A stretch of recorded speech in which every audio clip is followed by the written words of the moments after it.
It is Monday, August 22nd. We are here with Senator Rob Portman to discuss his prominent role on the new bipartisan deficit reduction super committee. Congratulations on your appointment, somewhat belated. I don't know if it's congratulations or condolences, Tom. Well, either way, fits. But yeah, it's an important task. Why do you think you were selected for this slot? Well, probably because I've got a strong interest in reducing the deficit. I've been a budget director. I've been vice chair of the House Budget Committee for about 10 years. I was on the House Ways and Means Committee, which is the tax writing committee, and I hope tax reform will be part of this. And then most recently, I've been a member of the Senate Budget Committee. So I have some experience in it and a strong interest in getting to yes. We've got to solve these problems that face our country. What about your perceived temperament as being thoughtful, reasonable? You have to ask my wife about that. She might disagree. No, look, it's time for everybody, Democrat, Republican, Independent alike, to figure out, how to find common ground, because we've got huge problems facing our country, including a record deficit and a debt, and personalities and, frankly, partisanship needs to be set aside, and we need to focus on what's right for the American people. Why should people be confident that this committee will produce better results than all of the angst and agony of the previous couple of months? Well, it may not. We need to be sure that this committee feels the urgency and that it indeed understands the importance of the task. There are two reasons I think it's a little more likely to produce a result than your typical committee. One is that if it does not produce a result that actually reduces spending in a smart way over the next 10, 20, 30 years, which is its task, then there will be an automatic across-the-board cut that will affect everything from Medicare to defense spending in a kind of arbitrary way that most people think from a policy perspective wouldn't make sense. It would, in fact, I think, endanger our troops because it's a big cut in the defense budget without, again, kind of a thoughtful approach. Defense should be on the table, by the way, but not in the way that this across-the-board cut. And then it will be an across-the-board cut on a lot of other programs that people think are important, including Medicare. So it's an outcome that most people would find unsatisfactory from a variety of perspectives. Yeah. And second is this committee has the ability to take its product to Congress for a yes or no vote. So often what happens today is that the House will pass something, the Senate will pass something, it gets stuck in the other body, and it's amended to death. This product will get a fair up or down vote. Remember years ago there was this base closing commission that was set up to be able to close some of the bases that everybody viewed necessary to close around the country for efficiency's sake. But it was hard to do because the bills would get amended and so on, and particular bases would be protected. So they said, okay, let's have an up or down vote. Here's the panel's recommendation. It worked in that case. I hope it can work in this case. So how is this going to work? Do you think is there going to be one big D agenda and one big R agenda? Are there going to be 12 separate agendas? How's this going to get launched? Well, what I'm hoping will happen is that we can leave our partisanship at the door and walk in and sit around a table like this one you and I are sitting around today and say, okay, here's our problem. We've got record deficits, record debts, a trajectory of spending that is totally unsustainable. Everybody agrees with that. We have to deal with this problem, get our expenses in line with our revenues, and throw the ideas on the table and be candid about it and have a conversation. My own view, for what it's worth, is that if we don't deal with the long-term spending problems, not just in the next 10 years, incidentally, which is what the focus is in Washington always, what's going to happen in the next 10 years. How about the next 20, 30, 40 years? If we don't deal with those problems, then our country will become bankrupt. Some would argue it already is because our debt is 100% of our economy. But certainly, if we don't deal with these problems now, they continue to grow and grow and grow. So what's on the table? Well, I think we have, I mentioned tax reform earlier. I think this is one of the abilities for us to come together and find common ground. Instead of raising taxes under the current tax code on an economy that's way too weak, here in Northeast Ohio and around the state of Ohio, we're suffering from that. Let's reform the tax code to make it work better. And everybody agrees, whether you're Democrat, Republican, Independent, economists across the board, that our current tax code is too complex. It encourages the wrong kind of behavior, which is trying to manage to what the government wants you to do in Washington rather than what makes the most business sense. So there's a great opportunity here for a more efficient tax code, getting rid of some of the complexity, getting rid of some of what the president calls loopholes.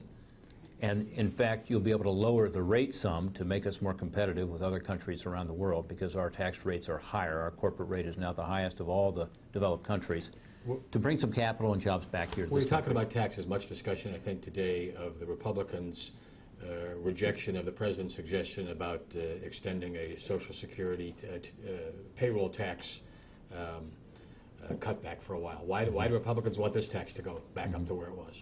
Well, I don't know that Republicans do. I think Republicans want to see a deficit reduction plan, though. I mean, I'm speaking for myself here, but I think part of a deficit reduction plan has to have the reduced spending. If you don't have that, then you're not going to, get at the nub of the problem, which is our spending has gone up and up and up. Just in the last few years, we've gone from about 20% of our economy to 25% of our economy is spending now.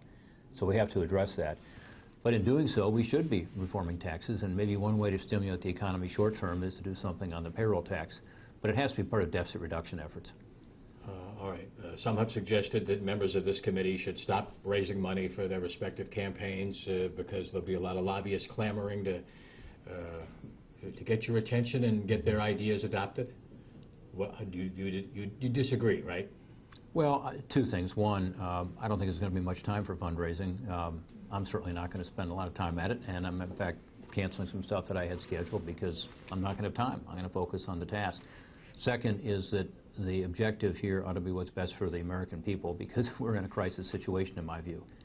If we don't focus on that and that alone, then we really will have missed the opportunity to make a difference here. So no need to have an absolute discontinuation of fundraising by all the members? No, I mean, I think contributions will come in, I'm sure, to members, as they always do. Members are legislating all the time, and you just have to be able to say, as I do, and I hope most members do, hey, look, I don't care who contributes to me. What I care about is what's the right result, what's the right policy. Okay. What about? But I don't think there'll be a whole lot of time for fundraising. If there is, then something's wrong. Right. What about transparency? Can this whole thing be done in a fishbowl and in the glare of the public spotlight, or is there going to be some need for some candor and honesty and negotiation? Well, there should be room for public input, transparency. We're going to have something up online on our own website soon and get people's ideas. In fact, I'm signing off on something later today, and I hope there'll be something like that, a website for the committee itself where people will be able to really have input and get a response and understand that people are listening.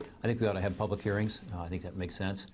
And, there's not a whole lot of time, but I think there ought to be some hearings in Washington and maybe even some around the country. What I don't think we ought to do is to have everything be, as you say, the fishbowl and the glare of the lights, because you got to have candid conversations. Some of them will be one-on-one with members of Congress. Some of them may be in bigger groups. Some may be the whole group. But there needs to be the opportunity both for public input and transparency, but also some very honest discussion about what the options are. And people need to, respect other people's point of view. So we need to listen to each other, not just talk. So this is doable, you think?